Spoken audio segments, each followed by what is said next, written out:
Selamat pagi menjelang siang, Ibu Bapak sekalian.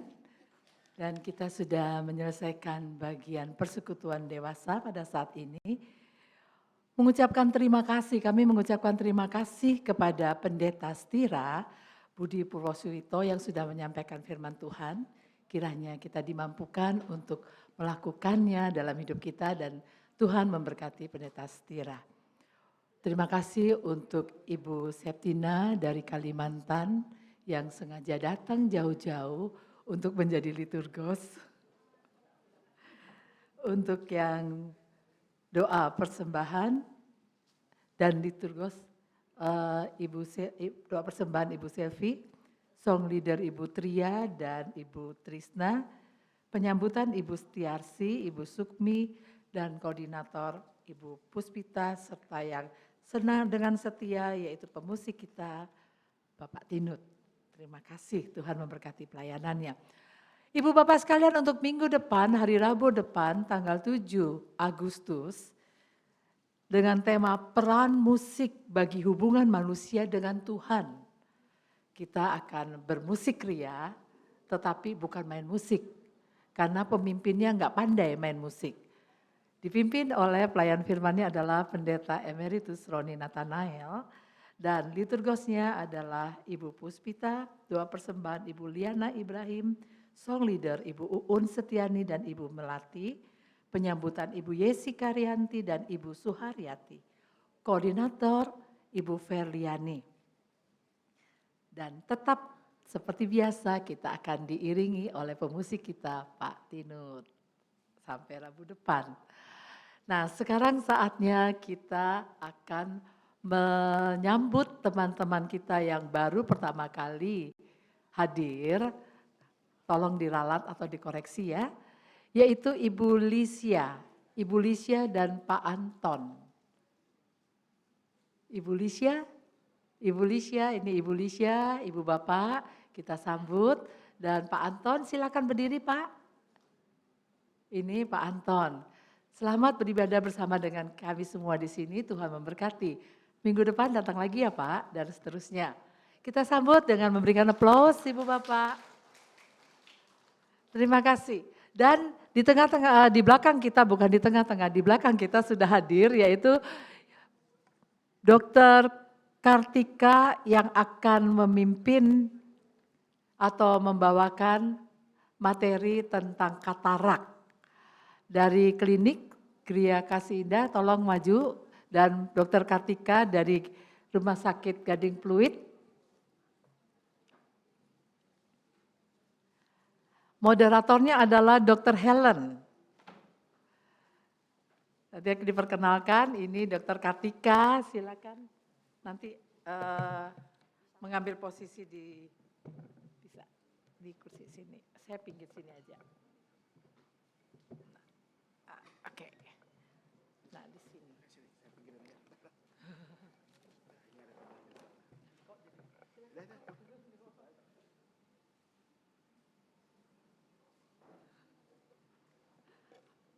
Dr. Kartika dan Dr. Kartika yang akan menyampaikan materi tentang katarak, dan kemudian Dr. Helen akan sebagai pemandunya.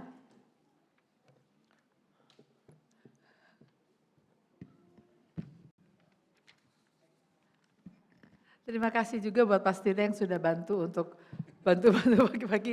Dan rekan-rekan, sebelum kita mulai sudah dibagikan kepada Anda sekalian snack. Silakan makan dulu sebelum kita masuk di dalam materi yang penting buat kita untuk menjaga kesehatan mata kita atau mencegah sebelumnya.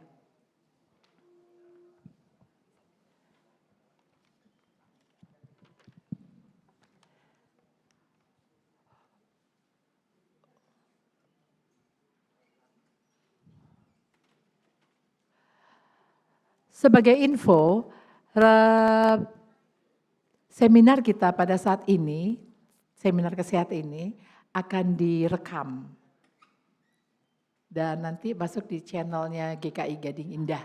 Jadi kalau Ibu Bapak ada yang sudah ikut di sini, kemudian nantinya kepengen penasaran atau lupa ya, yang dibahas itu apa atau bagaimana, Nah, bisa melihat lagi di dalam tayangan dari YouTube GKI Gading Indah.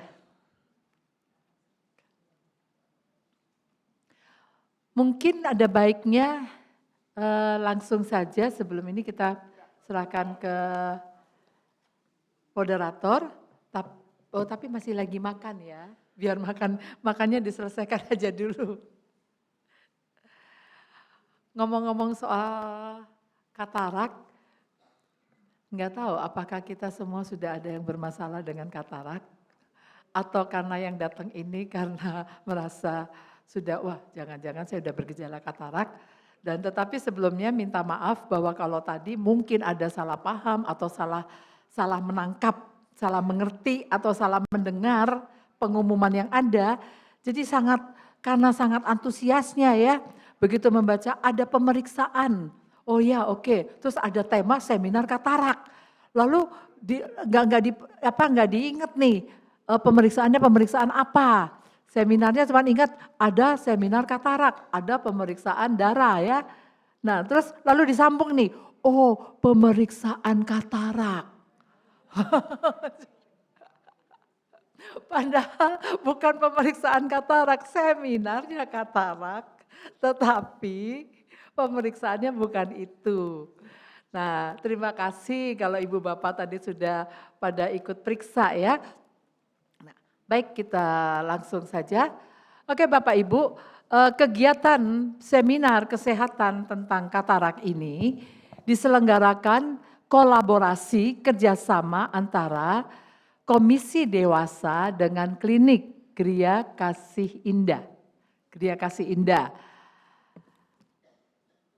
Kita sudah melakukannya dan sudah beberapa kali kerjasama dengan klinik, dan ini juga penting buat mencegah dan membuat diri kita menjadi semakin sehat. Jadi kalaupun sakit, kalau memang nanti wayahnya sakit, agak lama lah, jauh-jauh dulu. Jangan langsung deket, jadi udah bisa dicegah. Kira-kira seperti itu. Merupakan kepedulian, wujud kepedulian dari Komisi Dewasa. Dan terima kasih untuk Klinik Gria Kasih Indah, dalam hal ini dikomandani oleh Ibu Lisya. Terima kasih juga rekan-rekannya. Dan secara khusus juga terima kasih buat rekan-rekan Komisi Dewasa yang sudah mempersiapkan. Nanti setelah ini Ibu Bapak akan ada juga konsumsi setelah kegiatan ini. Namun dari itu yang penting juga adalah terima kasih buat narasumber kita. Kita mau beri aplaus untuk Dr. Kartika Lili Santoso SPM Mars dari Rumah Sakit Gading Pluit. Dan juga moderator kita yang tentu saja sudah tidak asing lagi buat kita semua, siapa dia? Yaitu Dr. Helen Santoso. Jangan-jangan ini masih keluarga ya Santoso. Oh masih satu cucu Adam dan Hawa. Baik, mari saya mau mengajak rekan-rekan kita mau berdoa. Bapa di surga, terima kasih untuk hari ini. Kami sudah melakukan persekutuan dan semuanya dapat berjalan dengan baik dan lancar. Kiranya kami dimampukan untuk melakukan firman yang sudah kami dengarkan tadi, yang disampaikan oleh hamba-Mu Pendeta Stira. Saatnya sekarang ya Bapak, kami mau peduli dengan kesehatan diri kami. Kami mau mendengarkan pengarahan, penjelasan dari Dr. Kartika tentang kesehatan mata terkait dengan bagaimana caranya mencegah katarak secara dini. Tuhan berkati Dr. Kartika, tapi juga Tuhan berkati hamba-Mu Dr. Helen sebagai moderator. Agar melalui pemaparan materi yang diberikannya, melalui semuanya itu Bapak, dapat menolong kami sehingga kami benar-benar dapat bertanggung jawab atas diri kami, atas mata kami. Kami bersyukur ya Bapak untuk rekan-rekan juga yang ikut ambil bagian di dalam persiapan pelaksanaan kegiatan ini, termasuk juga dengan Klinik Gria Kasih Indah. Tuhan berkati Klinik Gria Kasih Indah ini sehingga dapat terus menjadi kesaksian Tuhan, tanda kasih Tuhan di bidang kesehatan untuk semakin menyehatkan semakin banyak orang. Terima kasih Bapak, kami serahkan semuanya. Seminar ini dari awal hingga akhirnya hanya di dalam nama Tuhan kami Yesus Kristus. Amin. Silakan Ibu Dr. Helen, langsung saja.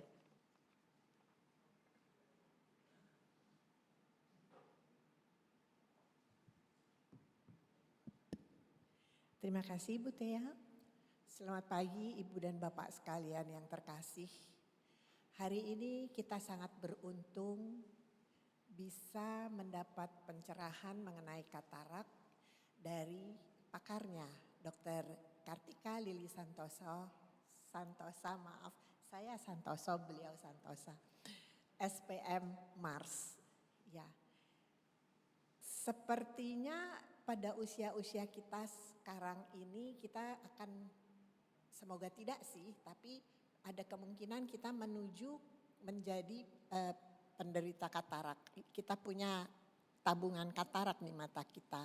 Nah, untuk itu hari ini kita akan diberi pencerahan bagaimana cara mencegahnya, bagaimana cara mengobatinya kalau memang kita sudah mendapat kataraknya nanti, dan bagaimana selanjutnya untuk kedepannya kalau sudah misalnya dioperasi atau pakai kacamata atau menjaga kesehatan mata kita secara umum.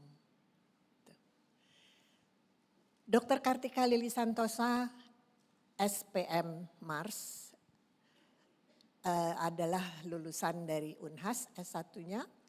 Tapi kemudian beliau mencapai gelar SPM-nya, spesialis matanya di Filipina. Namun demikian beliau juga adaptasi di Indonesia sehingga sekarang bisa berpraktek di Indonesia. Bisa melayani ibu bapak sekalian yang memerlukan layanan dari spesialis mata. Beliau praktek di tetangga kita, Rumah Sakit Gading Pluit. Kalau ada yang memerlukan layanannya di Rumah Sakit Gading Pluit bisa mampir ke sana. Beliau juga anggota dari Perdami karena beliau juga adalah Mars, Magister Administrasi Rumah Sakit. Jadi beliau juga punya keahlian untuk mengelola rumah sakit. Ibu bapak yang punya rumah sakit silahkan bisa jadi direkturnya.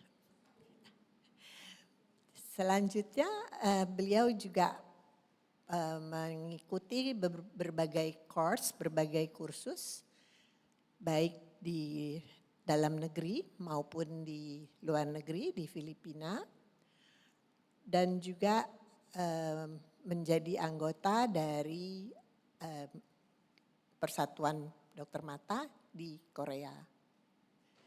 Saya rasa itu saja pengantar dari saya. Mari kita dengarkan sekarang apa dan mengapa katarak itu penting buat kita. Satu hal yang boleh saya sampaikan, tolong simak baik-baik materi yang akan disampaikan.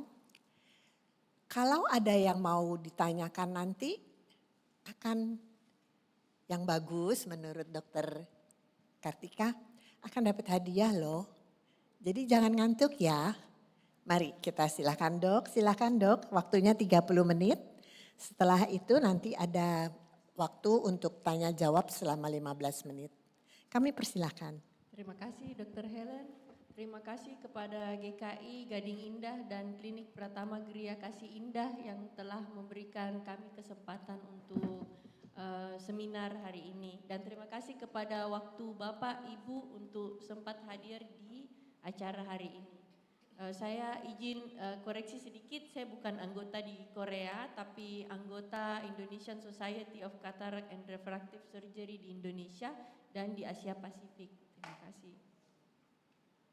Nah, ibu-ibu, bapak sekalian, apa sih itu katarak? Jadi katarak adalah kondisi lensa mata yang menjadi keruh. Jadi lensa matanya kita tampak di gambar itu terang, transparan, walaupun dia sedikit kuning. Jadi dia bukan betul-betul transparan. Jadi dia sedikit kuning dan nanti seiring dengan usia warna kuning itu akan bertambah. Kemudian yang transparan itu ada yang menjadi keruh atau putih tidak transparan. Nah, sebenarnya di dalam lensanya kita itu terdiri dari protein. Jadi proteinnya itu bersejajar sehingga cahaya itu bisa lewat transparan. Padahal di dalamnya itu ada protein. Nah, seiring dengan usia atau ada kejadian sesuatu, proteinnya itu bisa berubah tidak sejajar. Jadi dia berubah bentuknya atau komposisinya sehingga dia menjadi keruh. Nah, kemudian gambar di atas itu bukan katarak tetapi itu pterygium. Jadi bedakan. Kalau pterygium dia ada di luar, kalau katarak dia ada di dalam, jadi lensa. Nah, penanganannya pun berbeda. Nah, penyebab katarak itu bisa disebabkan biasanya oleh penuaan usia tua. Biasanya dimulai pada usia 50 sampai 60 tahun. Tetapi bisa juga ditemukan pada anak kecil bahkan anak yang baru lahir. Nah, penyebab lainnya bisa karena penyakit mata lainnya, misalnya peradangan pada mata. Jadi terlalu sering peradangan pada mata bisa menyebabkan katarak. Walaupun belum usia tua. Kemudian mata yang sering merah, nah itu kadang perlu diperiksa apa ada peradangan di dalam sehingga dia bisa menyebabkan komplikasi katarak. Nah, operasi mata lainnya atau glaukoma. Jadi orang yang menderita glaukoma acute attack itu tekanan yang terlalu tinggi membuat lensa protein di dalam lensa mata itu berubah menjadi lebih cepat katarak. Mata minus tinggi juga mudah menyebabkan katarak, kemudian alkohol dan merokok. Penyebab katarak lainnya yaitu trauma tumpul. Jadi tolong jika ada yang pernah trauma tumpul di mata, tolong disebutkan ke dokter matanya karena beberapa precaution harus dokternya tahu. Karena pas operasi perlu ditahu, oh mungkin kalau pernah trauma tumpul, lensanya mudah goyang. Nah, jadi dokternya lebih hati-hati. Kemudian trauma tajam yang masuk ke dalam, misalnya benda yang tajam masuk ke mata dan menusuk lensa matanya kita. Sehingga lensa mata kapsulnya terbuka dan air masuk ke dalam. Kemudian radiasi, X-ray, ultraviolet pada sinar matahari. Sehingga pada usia di atas 40 tahun itu sebaiknya dianjurkan menggunakan kacamata anti UV. Kalau ke pantai, ke gunung untuk mencegah penuaan lebih cepat dari mata. Kemudian electric shock, orang yang pernah kesetrum bisa mengalami katarak. Contoh katarak itu ada di bawah, dia warna putih kemudian dia membengkak gitu. Kemudian trauma kimia. Kemudian penyebab katarak lainnya sistemik, misalnya diabetes itu lebih mudah katarak, neurofibromatosis tipe 2, hipoparatiroid, atopic dermatitis atau bahkan dari pengobatan, misalnya penggunaan steroid yang terlalu lama, fenotiasin, klorpromasin itu biasanya obat gangguan jiwa. Kemudian kongenital, abnormal galaktos, metabolisme, hipoksemia ini biasanya ditemukan pada anak kecil. Jadi anak kecil juga bisa katarak ya. Kemudian abnormal genetik misalnya sindrom Marfan tampak pada gambar di tengah. Jadi lensanya juga lepas. Jadi lensanya talinya itu panjang. Jadi dia bisa goyang gitu lepas. Jadi selain katarak dia juga punya precaution tersendiri. Nah, sedangkan lensa itu menjadi keruh ada derajatnya. Jadi dia punya derajat keparahan yaitu immature. Jadi pasien biasanya masih melihat dengan kacamata masih bisa dikoreksi, tapi tidak bisa full koreksi 6/6. Tapi belum mengganggu kegiatan sehari-hari itu bisa masih menggunakan kacamata anti UV, kacamata koreksi.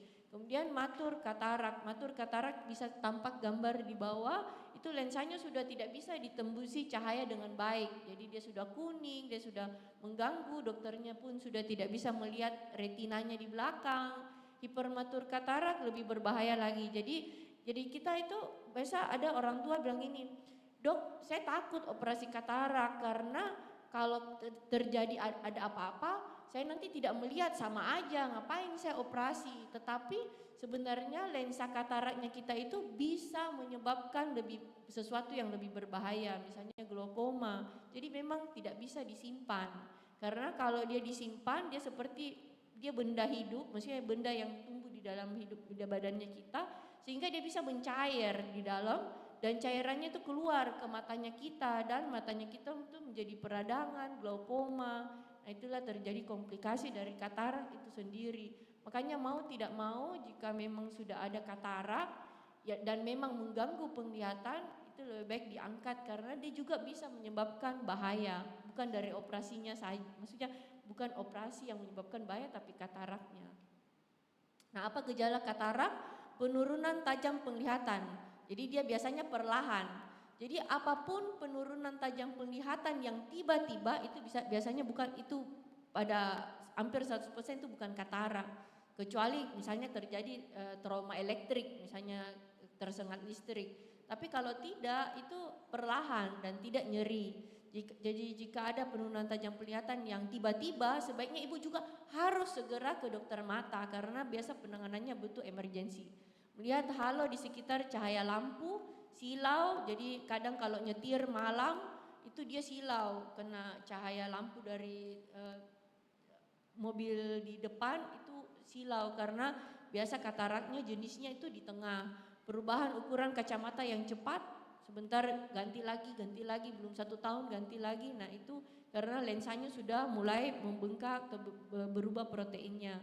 Kemudian gangguan kontras dan warna karena lensanya sudah mulai berwarna kuning, lebih kuning, jadi kontras dan warnanya jelek. Jika sudah jadi kapan katarak perlu dioperasi?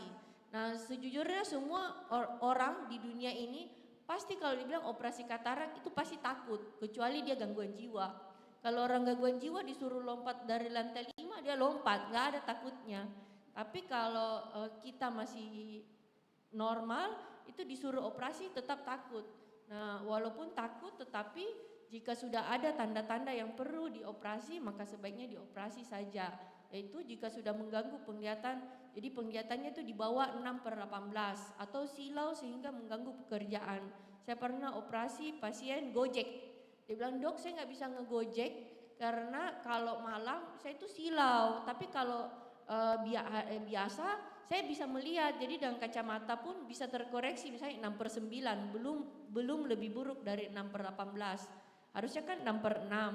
Nah tapi dia silau, jadi ya dioperasi juga dan akhirnya dia bisa gojek kembali. Menyebabkan kesulitan dalam beraktivitas, menginduksi peningkatan tekanan bola mata, jadi lensa matanya kita itu jika dia sudah matang, dia sudah gendut badannya kayak tante-tante gitu. Nah dia bisa menyebabkan gangguan di air di dalam bola matanya kita sehingga terjadi peningkatan tekanan bola mata. Makanya biasa pasien glaukoma itu usia tua. Nah, untuk meningkatkan visualisasi media untuk terapi retina patologi. Jadi misalnya retinanya banyak masalah, perlu sering dicek-cek dan mengganggu dari kataraknya, ya sebaiknya diangkat.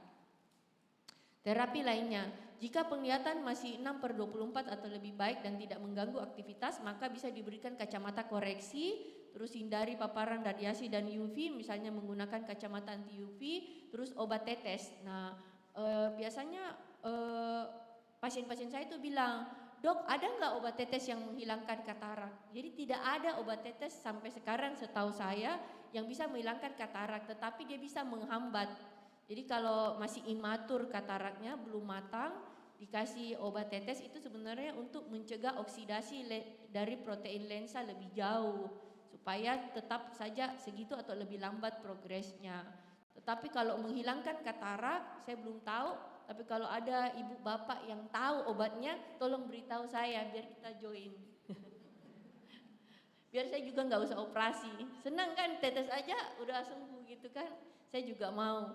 Jenis operasi katarak. Jadi jenis operasi katarak itu bisa intrakapsular katarak ekstraksi, ekstrakapsular katarak ekstraksi, vakoemulsifikasi dan femtolaser assisted cataract surgery. Nah ini biasa pasien kalau misalnya kita udah bilang, Bu operasi katarak ya, nah kita mulai pemilihan apa jenis operasinya. Sebenarnya operasi yang biasa dilakukan adalah vakoemulsifikasi. Tetapi pada kejadian tertentu misalnya lensa korneanya sudah jelek sekali, sudah hampir putih gitu. Jadi otomatis operasi akan lebih sulit ya. Jadi biasa diarahkan ke ECCE, ekstrakapsular katarak ekstraksi. Atau misalnya lensanya sudah goyang, mau jatuh ke retinanya, sudah mau lepas dikit lagi. Nah itu terpaksa intrakapsular katarak ekstraksi, jadi diangkat aja semuanya beserta kapsulnya. Karena sebenarnya operasi katarak itu yang diharapkan kapsul belakangnya itu tetap intak supaya dia menopang implan. Nah tetapi beberapa kondisi dari pasien itu sendiri ya nanti didiskusikan dengan pasiennya dengan sesuai kondisinya. Kemudian apa itu femto laser assisted cataract surgery? Jadi ada penambahan step dari operasi katarak, yaitu biasanya sebelum kita vekoemulsifikasi tetap ada lukanya itu cuma 2,75 mm. Itu biasanya dengan pisau yang persis ukurannya 2,75, memang sudah diukurkan. Tetapi kalau mau menggunakan laser itu dipotongnya pakai laser. Jadi terserah kita mau potongnya pakai ini alat atau pakai laser. Tetapi kalau pakai laser dia punya step yang berikutnya. Jadi dia harus di-docking dulu, ditempelkan dulu lasernya ke mata, kemudian di laser. Jadi beberapa stepnya itu lebih banyak sedikit. Jadi biasanya itu diperlukan pada pasien-pasien tertentu. Misalnya lensanya goyang, misalnya lensanya talinya itu lepas beberapa persen gitu. Jadi dengan manual kayaknya lebih susah. Jadi biasa ditambahkan laser. Jadi laser yang potong-potong dulu di dalam, lalu nanti tetap diangkat pakai vekoemulsifikasi. Jadi dia menambah stepnya. Kalau pasiennya sebenarnya tidak ada masalah, vekoemulsifikasi sudah cukup.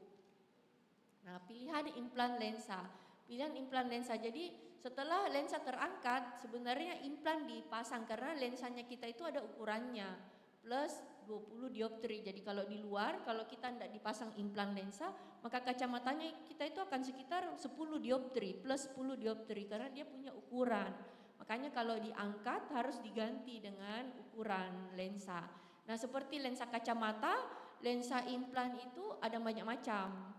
Jadi dia ada monofokal, satu titik fokus, ada multifokal kayak misalnya ibu-ibu pakai progresif, itu kan banyak, ada 2 titik fokusnya.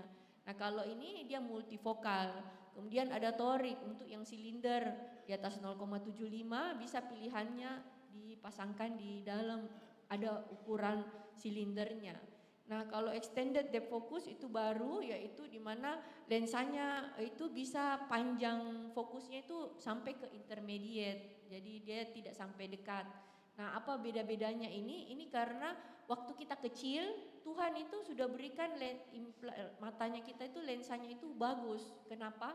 Karena lensa matanya kita itu berhubungan dengan otot di dalam, sehingga dia bisa mengubah ukuran lensa matanya kita itu cembung dan datar. Nah, dia berhubungan dengan otak. Makanya kalau kita lihat jauh, dia sebenarnya lensanya kita itu agak datar. Kemudian waktu kita lihat dekat, Tuhan hubungkan dengan otak. Otak perintah lensa kontraksi, maka lensanya jadi cembung. Nah, seiring dengan usia di atas 40 tahun, otot matanya kita sudah berkurang. Makanya kita butuh kacamata baca kan. Nah, sekarang waktu implan lensa diangkat, tidak ada satupun sampai sekarang implan lensa yang bisa berhubungan dengan otak. Tidak ada. Jadi dia sebenarnya satu titik fokus. Jadi pilih titik fokus jauh, tengah, atau biasa gitu. Atau satu jauh, satu dekat sedikit. Jadi saling membantu kanan atau kiri. Kemudian karena kita manusia ingin lebih, maka kita bilang enggak, saya mau jauh, tengah, dekat. Saya mau semuanya terang. Jadi dibuatlah implan lensa itu satu lensa itu isinya di dalam ukurannya banyak, melingkar-lingkar. Cuma dia bagusnya dia butuh adaptasi otak. Jadi dengan otak yang harus adaptasi bahwa ini jauh, ini dekat gitu. Jadi dia kadang butuh adaptasi 3 bulan. Dan dia perlu perfect posisinya. Dia mesti perfect di tengah. Karena kalau dia ke pinggir sedikit, maka yang ibu lihat adalah peralihannya, maka ibu pusing. Seperti biasa kalau kita pakai lensa progresif, ada yang langsung pas, ada yang dok saya pusing dok saya pusing dok, gitu ya. Jadi ada yang seperti itu juga. Jadi ya tergantung dari si pasien sendiri mau pilihnya yang mana. Kemudian ukuran lensa seperti di gambar itu sebenarnya sebesar lebih kecil dari jarinya kita, kecil banget ya. Jadi itu nanti dipasang di bawah mikroskop. Nah, pilihan implan lensa seperti yang saya bilang tadi, setiap lensa itu ada ininya, keuntungan dan kelebihannya. Jadi ada yang dia fokusnya bisa jauh saja, itu monofokal. Terus jauh dan intermediate itu extended focus. Kemudian kalau extended focus yang ada satu produk yang extended focus, dia cuma monofokal tapi dia panjang titik fokusnya gitu. Jadi dari jauh sampai intermediate itu kelihatan. Tapi kalau yang dekat itu jauh, tengah, dekat itu biasanya trifokal atau multifokal. Jadi harus banyak ukurannya di dalam. Apa keuntungan dan kelebihannya? Kalau yang multifokal itu kadang dia silau. Jadi kalau misalnya pasien-pasien, dok saya masih mau nyetir malam hari, itu ya jangan sebaiknya ambil yang monofokal aja. Kalau yang dok saya memang tidak pernah nyetir, kalau malam memang nggak nyetir, memang diantar sama supir, nah itu bisa pakai multifokal. Apa saja yang perlu diperhatikan sebelum operasi? Jadi operasi itu seperti kita maju ke medan perang, harus siap, ya, harus siap, pasien siap, dokter siap.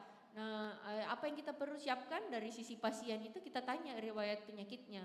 Jika diabetes dan hipertensi sebaiknya terkontrol. Jadi kalau diabetes sebelum operasi pun diukur gula darahnya harus di bawah 200. Nah, kalau Parkinson, demensia itu kepalanya goyang biasanya.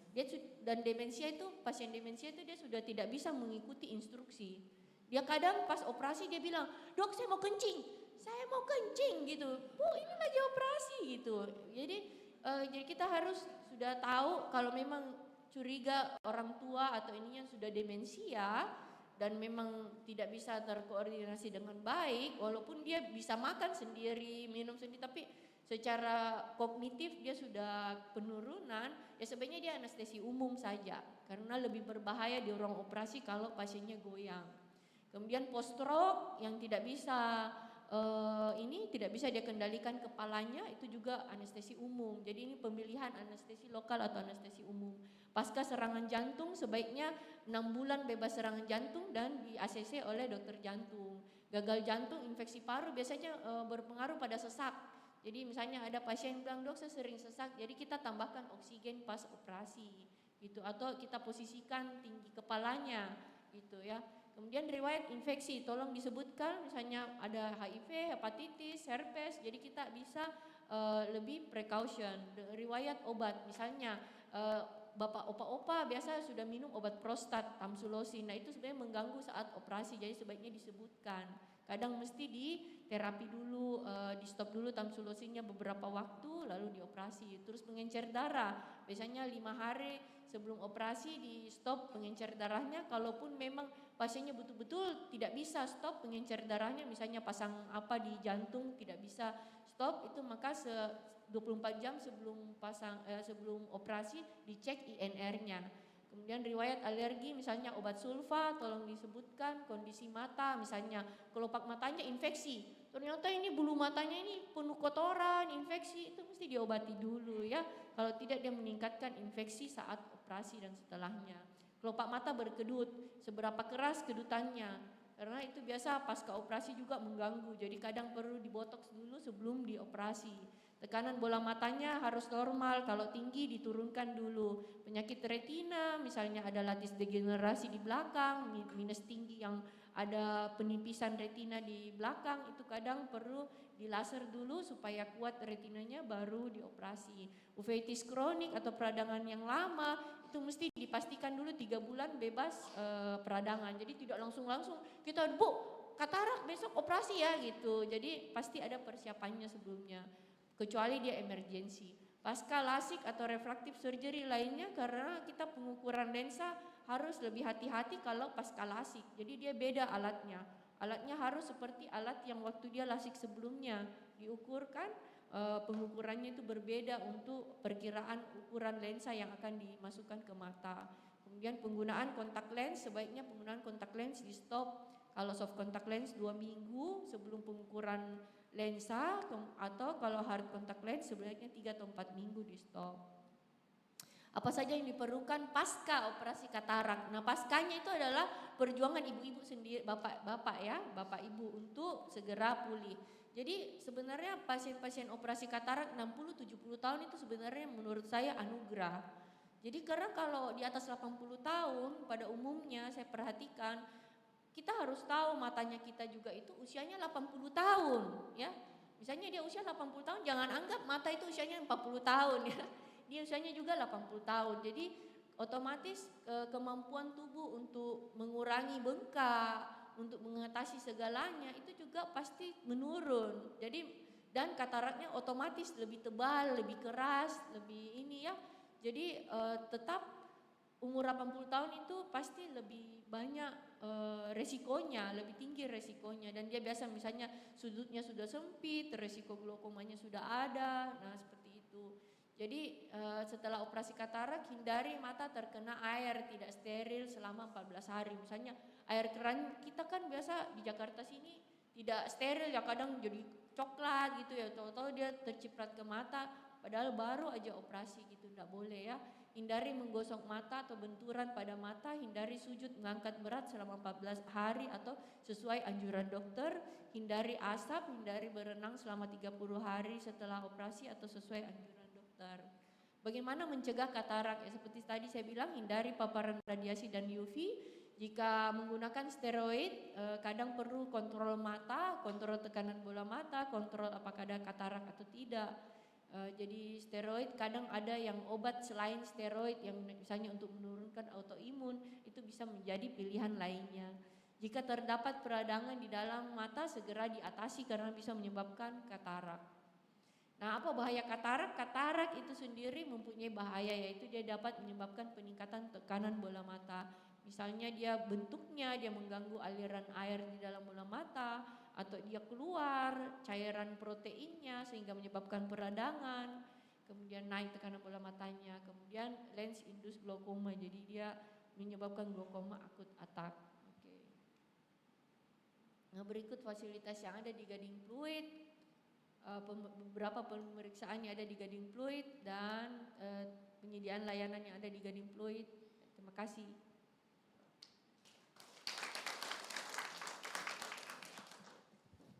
Terima kasih Dr. Kartika, paparannya sungguh informatif dan sangat berguna buat kita semua. Baiklah, kita sekarang memasuki sesi tanya jawab. Seperti tadi sudah saya sampaikan, kita punya 10 souvenir untuk yang bertanya, dan dari 10 itu ada 2 yang seturut pendapat Dr. Kartika yang bagus akan mendapat voucher untuk MCU gratis. Ibu boleh tolong tunjuk siapa tadi yang nomor 1 nunjuk? Baik. Itu yang bertanya bisa ditulis namanya. Ya. Apakah ada notulen? Apa di media aja ya? Apakah ada notulen, Bu Tria? Ditulis namanya kali ya yang bertanya ya.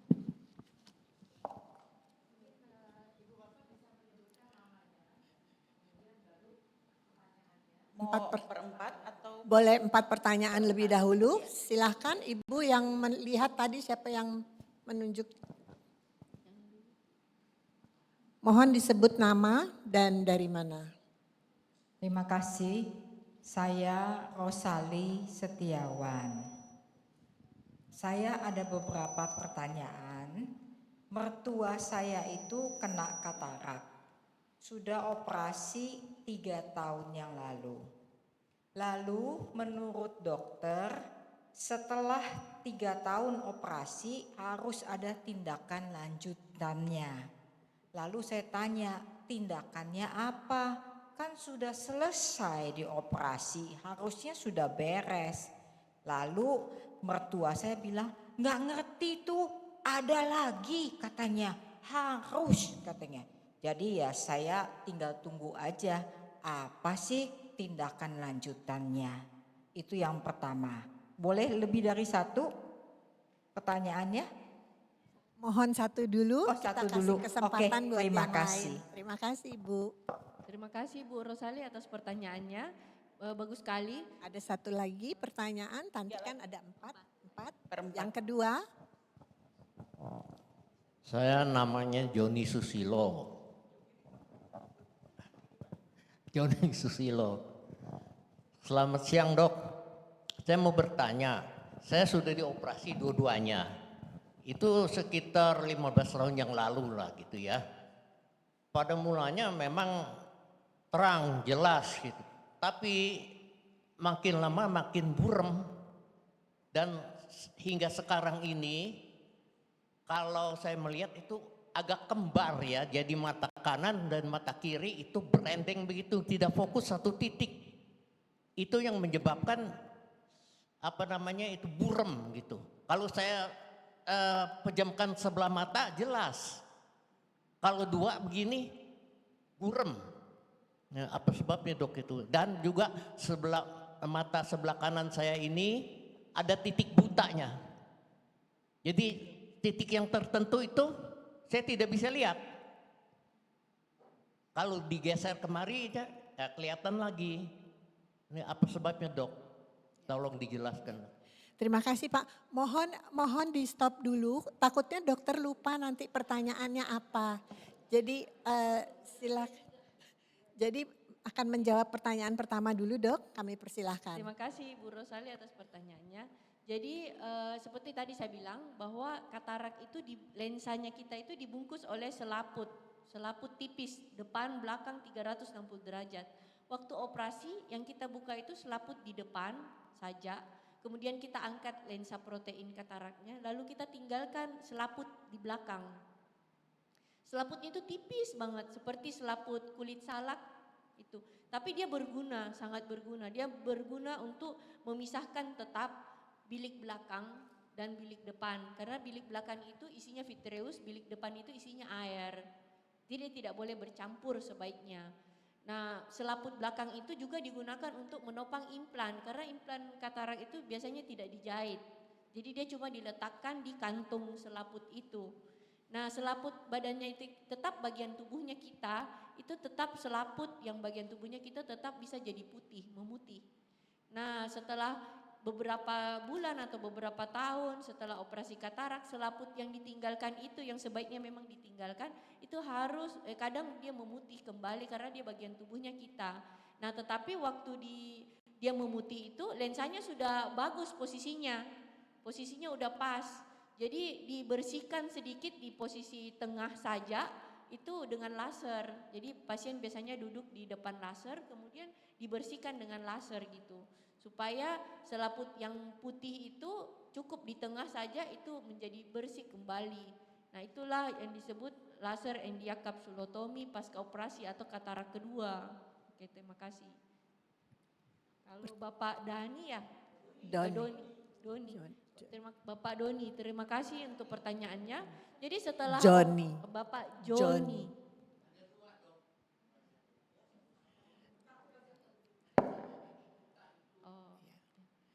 Terima kasih Bapak Joni atas pertanyaannya. Setelah operasi katarak itu tetap matanya kita itu tetap terjadi penuaan. Jadi masalahnya bisa bukan cuma dari lensa karena lensanya sudah terangkat, lensanya sudah bersih. Tetapi yang terjadi itu tetap retinanya kita bisa mengalami penuaan. Namanya age related macular degenerasi. Jadi makulanya kita ini bisa berflek. Kayak seperti kulitnya kita ini kalau terlalu diekspos dengan cahaya itu dia bisa jadi flek hitam. Kalau di mata ada fleknya juga di retina. Namanya fleknya warna putih, dia di dalam retina, di bawahnya. Itu tidak ada satupun obat yang bisa membersihkan atau operasi yang bisa membersihkan flek tersebut. Dan itu bisa mengganggu penglihatannya kita.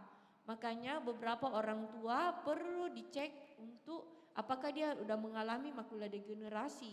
Nah, kalau dia mengalami makula degenerasi tahap awal itu biasa dibantu dengan vitamin. Supaya degenerasinya itu stop sampai di situ. Tetapi untuk kalau tahapannya lanjut itu bisa seperti Bapak bisa mengganggu penglihatan, ada titik buta itu sebenarnya flek yang sudah mengganggu dan flek itu sebenarnya kotoran yang ada di bawah retina, dia bisa merusakkan pagar retina sehingga pembuluh darah dari bawah itu tumbuh ke atas, kemudian dia pecah, berdarah. Nah, kalau dia sudah tahap seperti itu, maka jatuhnya operasi besar, yaitu operasinya mesti diangkat dulu, dilepas dulu retinanya, dibersihkan darahnya, pokoknya banyak macam dah, banyak sekali atau disuntiknya per bulan, per 2 bulan, per 3 bulan supaya mencegah darahnya tidak bertambah banyak.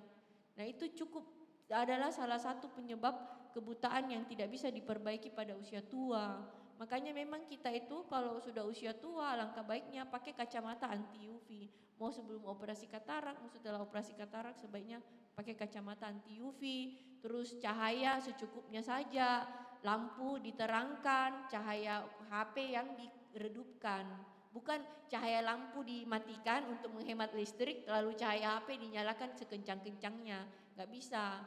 Soalnya kalau cahaya HP terlalu terang, maka yang masuk ke matanya itu kita itu terlalu berlebihan cahayanya.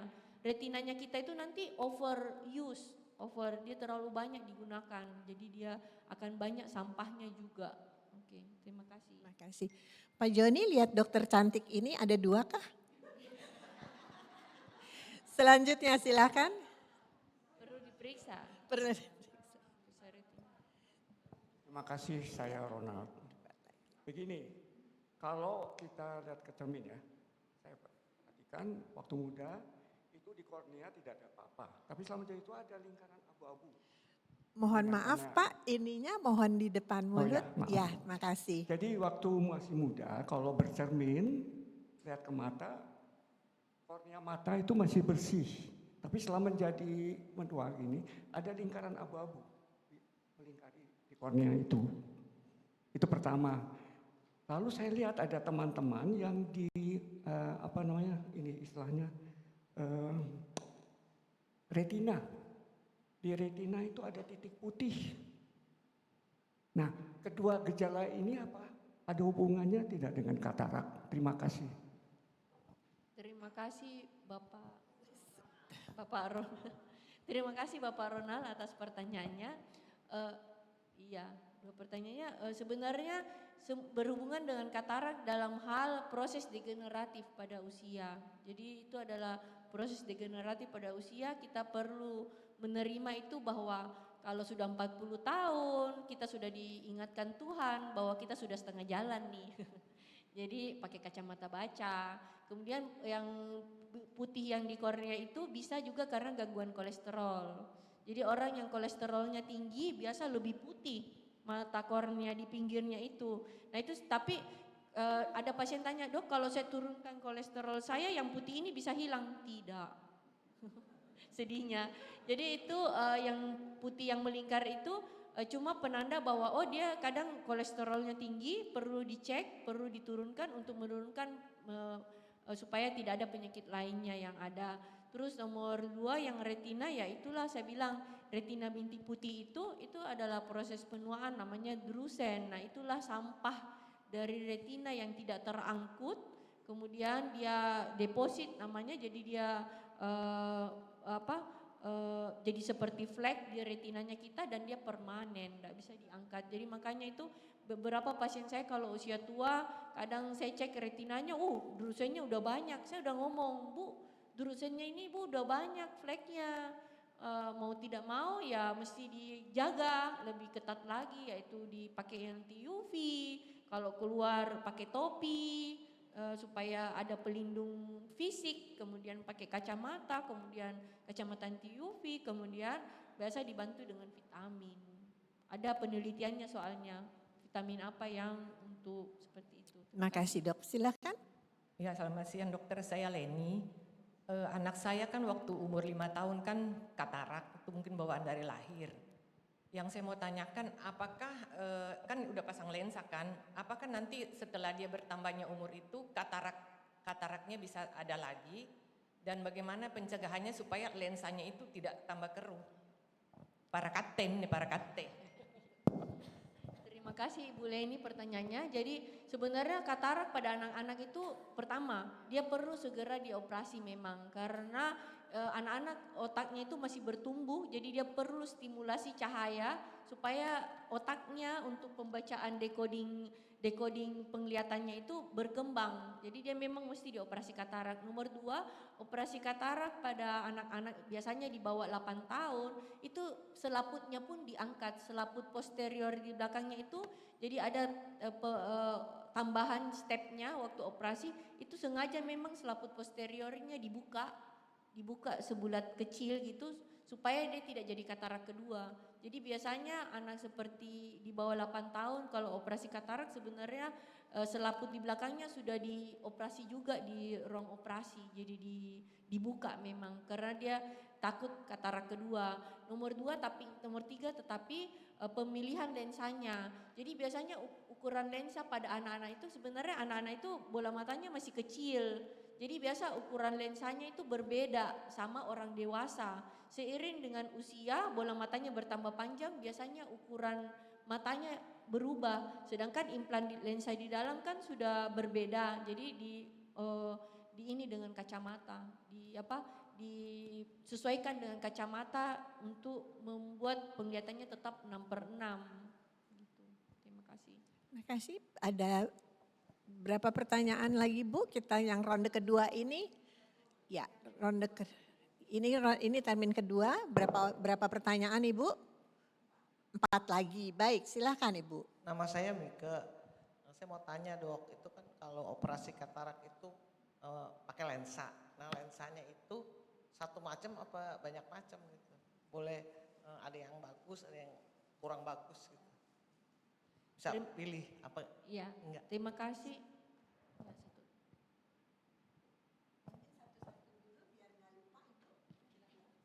Terima kasih Bu Mega, seperti saya sebutkan di atas, sebenarnya itu banyak macamnya ya.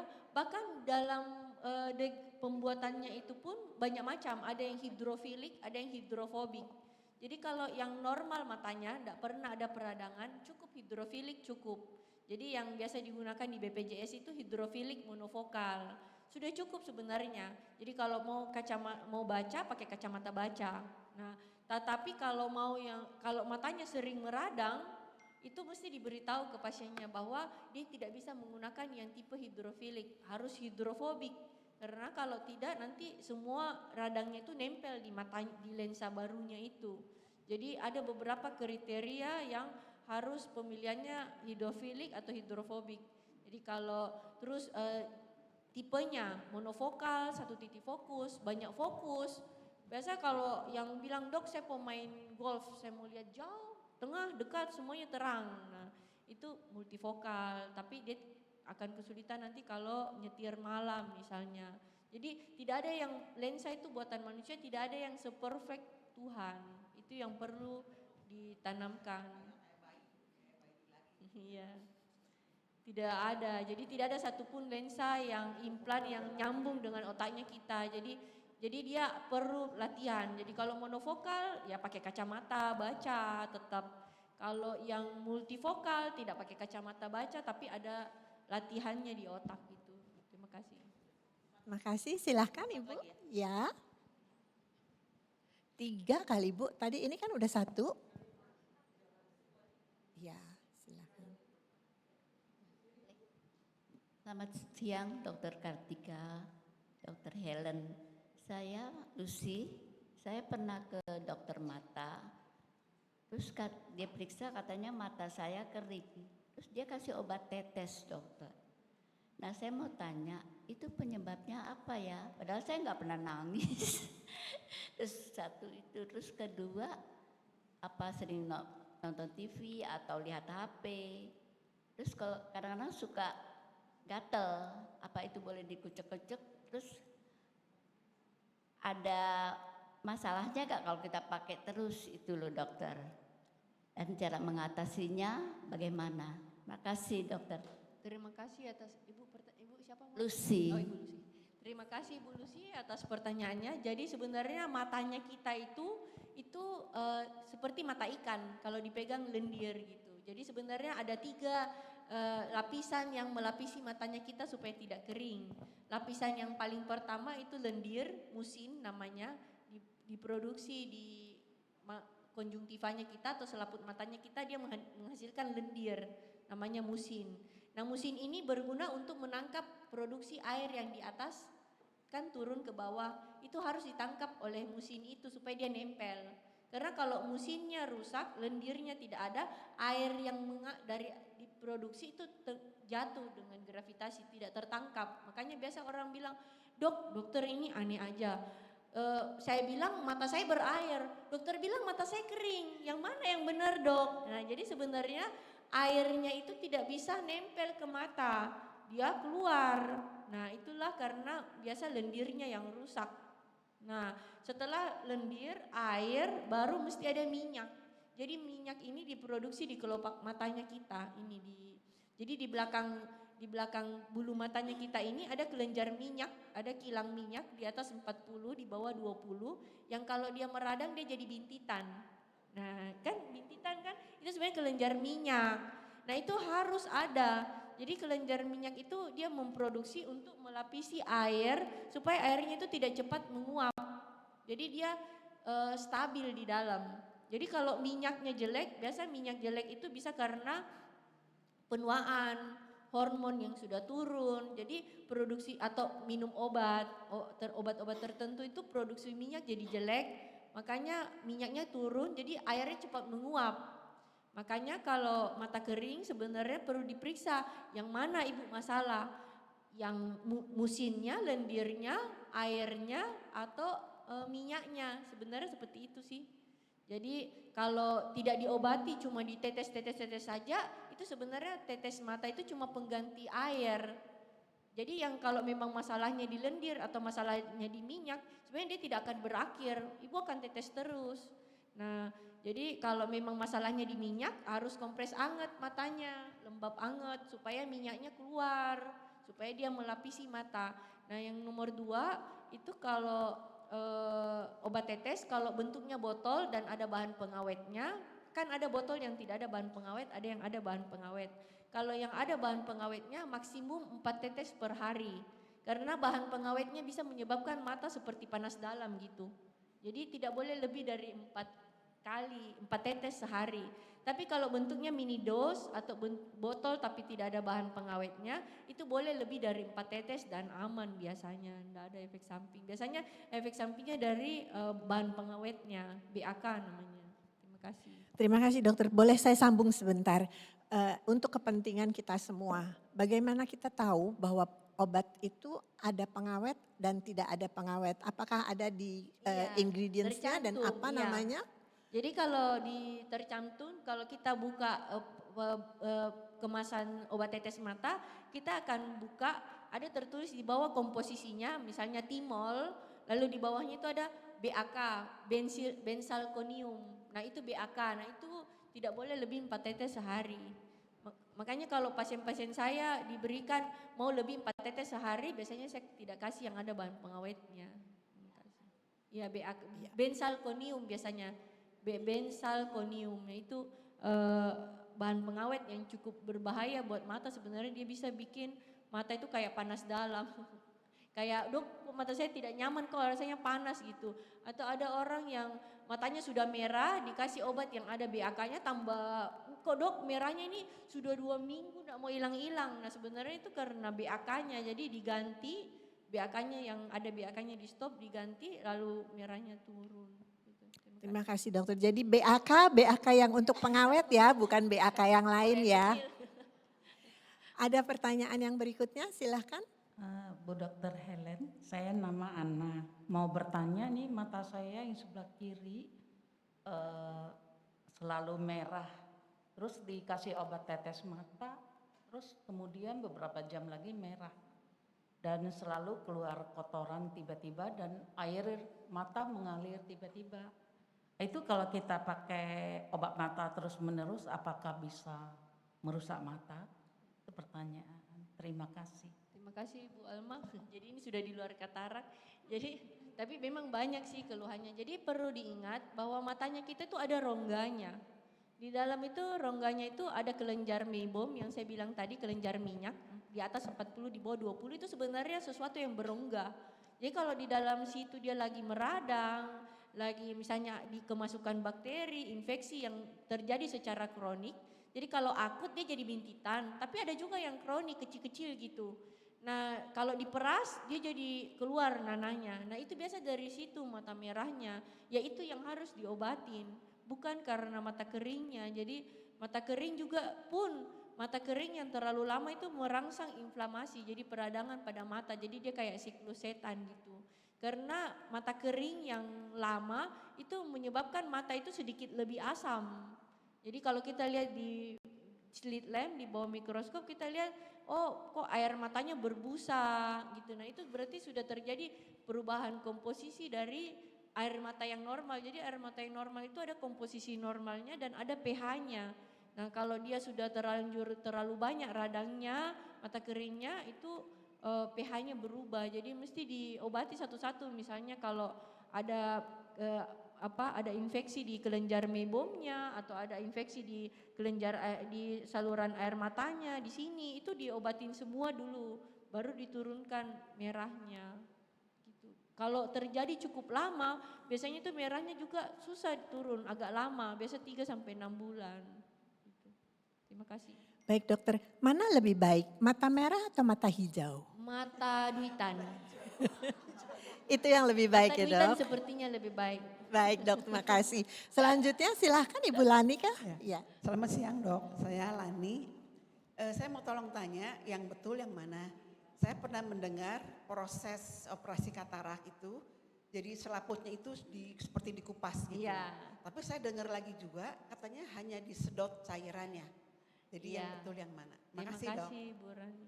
Jadi sebenarnya selaputnya mesti dibuka dulu, jadi selaput depannya dibuka karena lensanya itu kita dibungkus 360 derajat oleh selaput itu.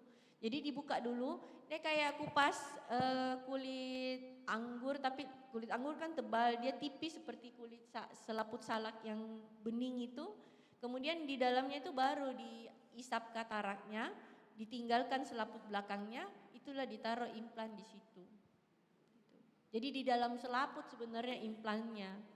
Iya, selaput belakang dan pinggir, yang di depan dikupas dulu gitu. Terima kasih. Jadi pas waktu operasi kita bilang gini, Bu, tenang ya Bu, jangan goyang. Nah itu sebenarnya kita mau kupas selaputnya itu. Kalau selaputnya itu rapuh, itu misalnya yang kataraknya sudah kayak morgagnia, hipermatur, selaputnya juga itu rapuh, kayak gampang robek gitu. Dia bisa robek sendiri gitu. Baru dibuka sedikit dia udah robek sendiri, itu bisa gitu. Jadi makanya kalau kita bilang, Bu tenang ya Bu, penting ini jangan goyang. Nah sebenarnya itu lagi mau kupas selaputnya gitu. Terima kasih. Terima kasih dok. Ada satu lagi silahkan. Ya, selamat siang Dokter Kartika, Dokter Helen. Saya Ibu Erni. Mata kanan saya kan sudah dioperasi, sudah 8 atau 9 tahun yang lalu. Kemudian saya ke dokter kemarin, katanya yang kiri juga sudah ada. Itu sampai berapa lama, saya takut loh dok, saya memang takut dioperasi. Jadi iya, saya tahan-tahan terus sampai sekarang belum dioperasi. Itu boleh berapa lama? Satu, kedua, tiap kali kan saya disuruh pakai obat tetes. Katanya boleh terus umur hidup pakai terus. Saya dapatnya cendoliters. Terus ada orang bilang lebih bagus Protagenta. Bagaimana? Apakah saya boleh pakai terus atau saya mempertahankan jangan operasi dulu atau bagaimana? Tolong minta penjelasan dari Dokter Kartika. Terima kasih. Terima kasih Ibu siapa maaf? Erni. Terima kasih pertanyaannya Ibu Erni. Jadi memang katarak itu bisa berbeda, kanan duluan, nanti kiri belakangan. Nah untuk tanda-tanda kapan perlu dioperasi seperti tadi saya bilang Bu, kalau tekanannya sepanjang tekanannya masih normal, itu tidak ada yang emergensi. Tetapi tingkat kematangannya perlu diberitahukan ke ibu. Misalnya ada jenis katarak yang dia warnanya tambah gelap, kuning jadi coklat, tapi dia tidak mengganggu penglihatan bilang putih gitu. Jadi itu biasanya yang cenderung disimpan lama, padahal di dalamnya itu keras, dia lebih keras daripada katarak yang putih gitu. Jadi pas operasi biasa kalau terlalu coklat kataraknya ya tetap power yang diberikan untuk operasi itu tetap lebih besar dari power yang mata kanannya ibu. Ibu ngerti maksudnya waktu operasi kan ada power untuk angkat kataraknya, untuk ultrasoundnya itu ada powernya. Nah kalau kataraknya itu berbeda jauh, misalnya yang satunya disimpan terlalu matang, maka tetap power yang diberikan itu lebih besar. Makanya kadang memang tidak bisa disimpan lama.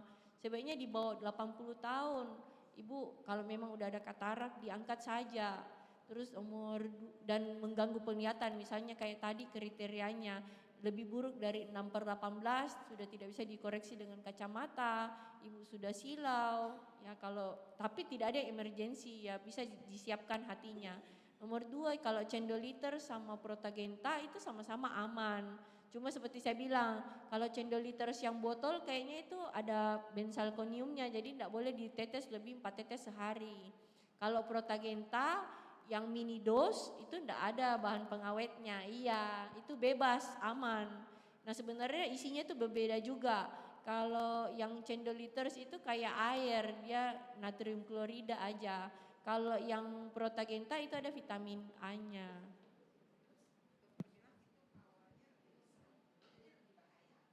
Iya, tapi kalau ibu simpan akan lebih bahaya lagi, gitu. Kalau ibu simpan akan lebih bahaya lagi, menyimpan. Jadi resiko operasi itu tidak sama setiap orang. Jadi nanti waktu pas mau operasi, ibu didiskusikan, misalnya resiko operasi orang yang matanya sempit, yang kataraknya sudah matang sekali, yang itu akan berbeda memang resikonya sama ini. Nah, usianya ibu kan bertambah. Sebenarnya lensa matanya ibu juga di dalam semakin tua gitu. Seperti itu. Jadi ya tetap kalau dia operasi katarak yang tidak terlalu keras sama katarak yang sangat keras itu berbeda resikonya. Iya, makanya memang ya perlu didiskusikan. Cuma kalau bilang emergensi, tidak ada yang emergensi kecuali kalau tekanan bola mata naik. Itu emergensi, harus cepat diangkat karena dia menyebabkan sudah bahaya yang lain. Terima kasih. Terima kasih Dokter Kartika. Kita masih ada waktu untuk satu pertanyaan lagi. Silakan Ibu, yang mana? Terima kasih. Saya Ibu Teli. Yang ingin saya tanyakan, maksimum usia berapa sih katarak itu? Artinya yang paling batasan yang paling pas itu dioperasi umur berapa? Karena jujur saya berapa kali periksa itu selalu dikatakan baik, ya. Jadi saya memang takut dengar operasinya. Tapi kalau saya nggak periksa, padahal saya mungkin sudah waktunya untuk sekarang ini untuk diperiksa. Tapi saya takut, itu pasti. Nah, saya mengandalkan pemeriksaan dulu, selalu dikatakan bagus, ibu bagus kok, gitu. Tapi saya senang pakai kacamata, itu. Nah, yang saya pikirkan sekarang batasan yang paling pas itu umur berapa? Terima kasih pertanyaannya Ibu Teli. Jadi sebenarnya tidak ada batasan usia. Ada Tuhan sudah kasih, ada Tuhan berikan kita katarak nanti di usia 85, tidak apa-apa. Jadi sepanjang memang sudah tidak mengganggu penglihatan, jadi dengan kacamata penglihatan masih lebih baik dan memang kataraknya tidak mengganggu peredaran air di bola mata, misalnya tekanannya masih normal, saraf matanya di belakang masih bagus, dan tidak ada tanda-tanda bahwa dia mengganggu peredaran air di dalam bola mata, karena lensa mata itu dia bahayanya dua, yaitu dia mengganggu penglihatan, itu tidak emergensi. Yang kedua itu sebenarnya dia mengganggu bentuknya itu sudah gendut tapi dia belum katarak yang mengganggu peredaran air di bola mata. Nah itu jadi pemeriksaan bahwa katarak ini lensa masih aman atau tidak itu bukan cuma dari sisi penglihatan tapi dari sisi tekanan bola mata, dari sisi saraf mata, apakah di belakang saraf matanya optic nerve-nya masih bagus, Kaplan-Meier ratio-nya. Nah kalau sepanjang masih normal, ibu tidak usah khawatir, berarti Tuhan kasih anugerah ibu bahwa memang ibu operasi kataraknya nanti aja di belakang gitu. Jadi memang tidak ada batasan usia, tetapi misalnya kalau sudah umur 76 tahun sudah ada katarak, dok saya ada ya pasien gitu kekeh, pokoknya dok saya nggak mau operasi katarak. Nah itu kan susah, kasihan nanti matanya semakin tua memang sudah perlu tapi dia nggak mau. Tapi kalau ada juga yang dikasih umur 85 masih bagus ya enggak apa-apa pakai aja kacamatanya. Yang biasa mengganggu peredaran air di bola mata itu kalau kacamatanya itu jauhnya pun plus. Jauhnya plus, bawahnya lebih plus lagi. Itu biasa bola matanya memang pendek, sempit. Jadi lensanya itu bentuknya yang mengganggu gitu. Terima kasih. Baik, terima kasih. Silahkan Ibu. Ya, dapat Sebagai pertanyaan penutup bonus satu mungkin. ya. Ya, silakan. Satu aja. Saat kapan? Punten mohon namanya seperti yang lain. Saya Miranda. Pertanyaannya satu aja. Saat kapan operasi katarak itu dilaksanakan? Apa dari awal yang udah ketahuan katarak atau tunggu matengnya atau bagaimana? Terima kasih dok. Terima kasih Bu Miranda, pertanyaannya bagus sekali. Nah jadi Ibu Pendeta, Ibu Pendeta Miranda. Terima kasih pertanyaannya. Jadi ya itu seperti tadi Bu saya bilang bahwa penglihatan dengan koreksi kacamata itu sudah lebih buruk dari 6/18 atau Ibu sudah utang 5 baris. Jadi normalnya kan 6/6, 6/7,5, 6/9, 6/12, 6/15. Nah 6/18 lebih buruk dari itu sudah tanda bahwa oh Ibu kataraknya memang sudah sebaiknya diangkat karena resiko sama benefitnya, benefit Ibu operasi katarak lebih besar. Kan kita itu kalau operasi itu mempertimbangkan apakah ini sesuai dengan resikonya, apakah benefit yang akan kita ambil mau raih ini lebih besar dari resiko. Nah kan semua operasi ada orang kan masih penglihatannya 6/6. Dokter yang bilang, kan nanti katarak juga, udah operasi aja lensanya, ganti lensa judulnya katanya.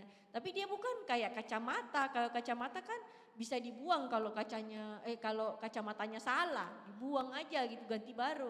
Tapi kalau mata nggak bisa, sedangkan operasi tetap mau tidak mau 95% misalnya berhasil, 5% tetap ada resiko. Kita aja menyeberang di jalan ada resiko ya, kita aja makan kacang bisa keselak mati tiba-tiba gitu ya. Maksudnya kalau memang semua ada resikonya di dunia. Jadi kapan resiko sama benefitnya itu benefitnya lebih tinggi baru kita lakukan gitu kan. Jadi benefitnya itu kalau penglihatan itu sudah tidak bisa lihat 5 baris ke bawah atau 6/18 lebih buruk dari 6/18. Jadi 5-6 baris sudah utang dengan kacamata lensa apapun tidak bisa membaik dan memang bukan masalah dari retina, ya berarti kataraknya diangkat saja. Terus nomor 2 kalau dia sudah mengganggu tekanan bola matanya sudah naik atau kita lihat kok di belakang cup disc ratio-nya sudah besar, kita cek sudutnya, oh lensanya badannya udah gendut. Jadi air itu suka testak kayak Kelapa Gading sini suka banjir. Kalau Kelapa Gading sini kan lewat, wah bagus ini, makanan banyak kan, perumahan banyak, ini kan pas banjir 1 hari aja itu semua udah berdoa gini kan, mana banjirnya ini stop dong gitu ya.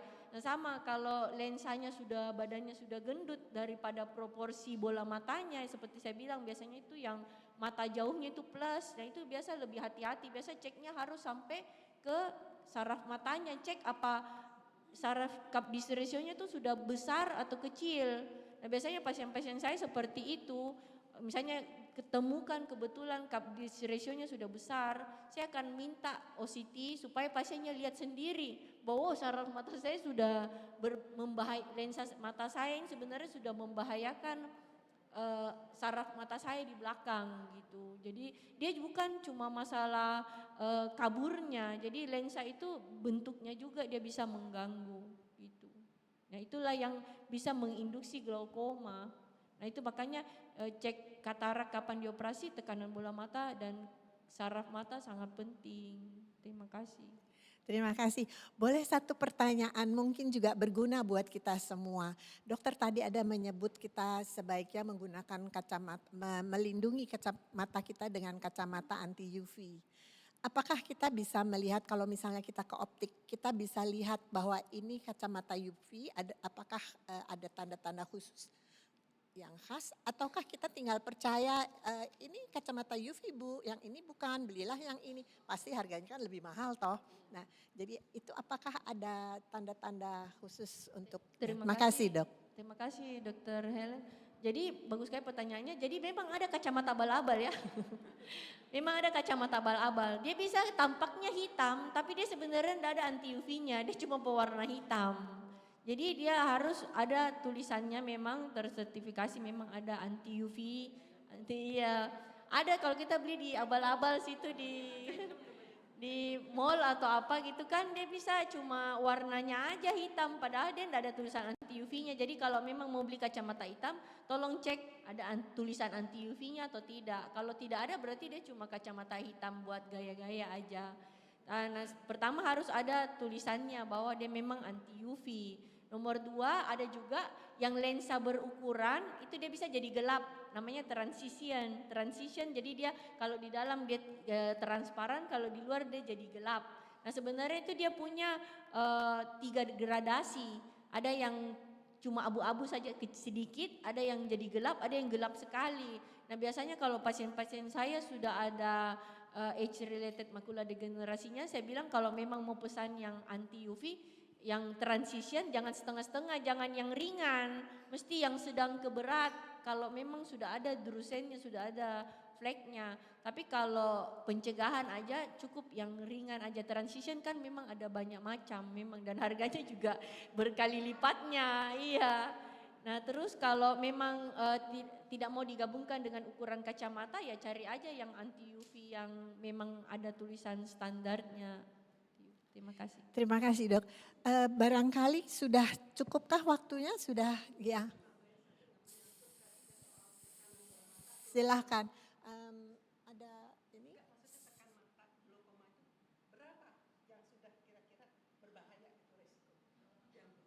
Nah, tekanan bola mata penting. Tekanan bola mata sebenarnya normalnya itu 10 sampai 21. Nah, tekanan bola mata ini yang menjaga bola matanya kita itu tetap bulat. Makanya kalau tekanan terlalu rendah 5, buta juga kita. Sama. Jadi dia harus 10 sampai 21. Jadi dia tidak boleh terlalu rendah. Nah, tapi kadang ada pasien gini, "Dok, tekanan saya di bawah 21, 18, 19. Tapi kenapa saraf mata saya dibilang dokter glaukoma?" Dia nggak mengerti. Nah ternyata tekanan bola mata itu seperti tekanan darah. Dia ada fluktuasinya, ada tekanan basalnya. Jadi misalnya ini ibu datang periksa sekarang diukur 18-19. Tapi sudutnya sempit. Sudut mata yang untuk keluar. Jadi saluran air matanya kita itu diproduksi air selalu baru di dekat lensa di belakang iris. Kemudian dia harus berputar ke iris, keluar ke pupil, lalu ke sudut matanya kita di luar sini itu 360 derajat. Nah ada salurannya. Nah itu kalau dia sempit salurannya, pintunya sempit, itu dia bisa fluktuasi tekanannya itu. Jadi kita ukur 18 sekarang, kalau dia tidur telungkup, dia stres, dia baca di tempat gelap, itu tekanan bisa shoot up sampai plus minus 8 gitu. Tapi kalau dia normal harusnya fluktuasinya 2 gini gelombangnya. Nah kapan jadi kalau kita sudah cek tekanan bola mata 18-19 sebenarnya sebaiknya dokternya intip juga saraf matanya di belakang. Kalau dia lihat saraf matanya sarafnya juga bagus, jendelanya lubang anginnya, saraf Kaplan-Meier ratio, saraf optic nerve-nya kita itu yang menuju ke otak itu lubangnya normalnya 20% sampai 50%. Tapi kalau lubangnya sudah lebih 50%, kita itu wajib kasih tahu, Bu, lubang matanya Ibu kok lebih besar dari normal 60%. Berarti ada sesuatu yang menekan, berarti matanya kita itu seperti kalau orang gula. Gula itu kan ada yang prediabetes, ada yang sudah diabetes, yang sudah parah. Nah yang sudah parah itu kan pasti ketahuan ya. Tapi yang prediabetes ini yang perlu kadang di screening. Nah kadang kalau sudah makan dia naik 300 gitu kan, itu kan sudah prediabetes ya.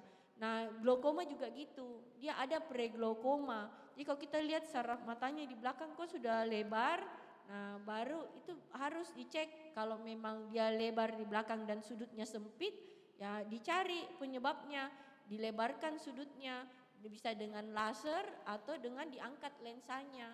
Kalau di Jepang, kalau sudah usia, walaupun bukan katarak, kalau sudutnya sudah sempit di Jepang diangkat lensanya. Kalau sudah usia, tapi kalau masih muda, sudut sempit dibuka dengan laser, dikasih jalan pintas gitu. Jadi kayak saluran air dikasih jalan alternatif. Terima kasih banyak Dokter Kartika. Ibu Bapak terkasih, hari ini kita banyak sekali mendapat berkat pencerahan dari Ibu Kartika mengenai katarak. Semoga dengan hari ini, informasi hari ini kita bisa menjaga kesehatan mata kita, karena menurut saya mata adalah indera yang sangat penting buat kita semua. Walaupun nanti pada suatu ketika kita perlu dioperasi, jangan takut seperti kata Dokter Kartika tadi, kita lihat untung ruginya, kita timbang-timbang mana lebih menguntungkan dioperasi atau dibiarkan sampai matang, sampai bocor sendiri, sampai jadi tante-tante gemuk katanya tadi. Nah, untuk itu kita kasih aplaus sebesar-besarnya Dokter Kartika, terima kasih banyak untuk kesempatan hari ini sudah meluangkan waktu memberi kita insight tentang mata dan katarak. Terima kasih. Saya kembalikan kepada Ibu Tea. Terima kasih Ibu. Terima kasih. Ya, terima kasih untuk Dokter Kartika dan juga Dokter Helen. Dari penjelasannya tadi hanya seputar mata, saya langsung speechless. Speechless atas keajaiban dan kuasa Allah yang menciptakan kita manusia ini, baru bicara tentang mata saja. Itu tadi ada lingkaran 360 derajat, ada saluran, ada bola mata, ada lensa. Saya bayangin, Tuhan gimana caranya Engkau mencipta ya sampai jelimet kayak gini ya. Dokter mata aja sekolahnya lama kan. Benar gak Dokter Kartika? Punten, sekolahnya lama kan ya soal mata ya. Sebenarnya waktu saya lulus, saya kan disuruh ngomong, coba berikan sepatah dua patah kata. Saya bilang, kita ini dokter mata ini dokter yang paling kecil, saya bilang.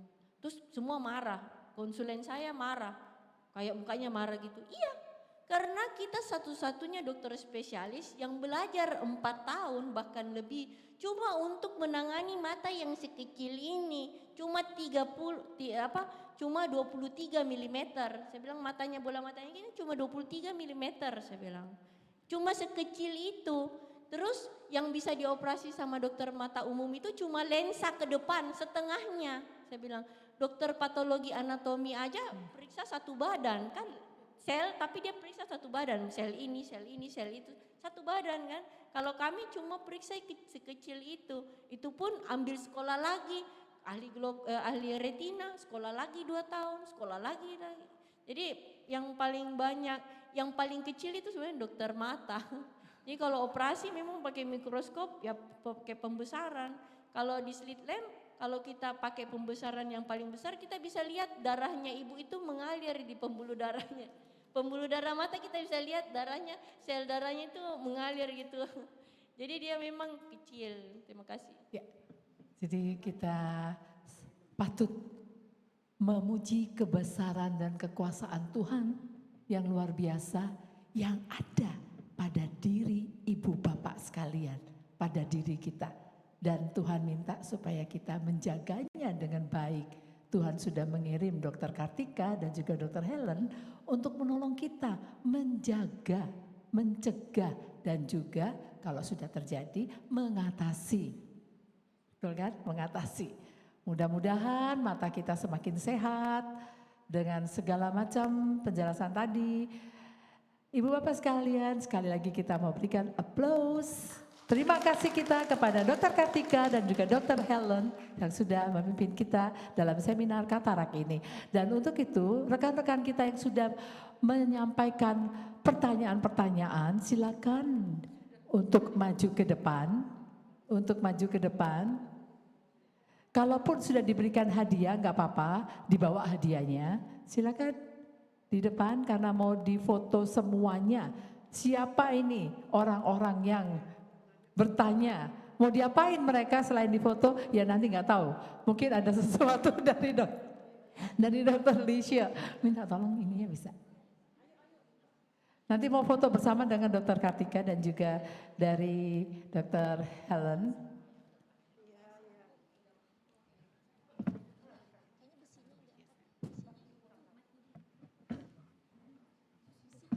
Nah, silakan nanti agak ke tengah ya.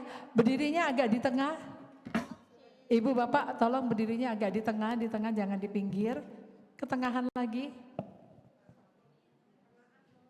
Ketengahan lagi, tengah silakan. Agak. Boleh di belakang juga dua baris juga dibuat 2 baris boleh. Kalau kepanjangan Ibu Bapak kelebaran bisa naik ke baris ke belakang. Mundur lagi. Ya, silakan tolong ke belakang lagi. Ibu Lani ke belakang, Ibu tolong ke belakang. Nanti sebagian bisa di atas. Kita 2 baris, kita bikin 2 baris. Iya, kita bikin 2 baris ya. Nah, sudah enggak apa-apa. Silakan Dokter Helen. Sama Dokter Kartika. Ya, silakan. Agak, mungkin bisa tambah lagi mundur. Nah, oke. Sudah?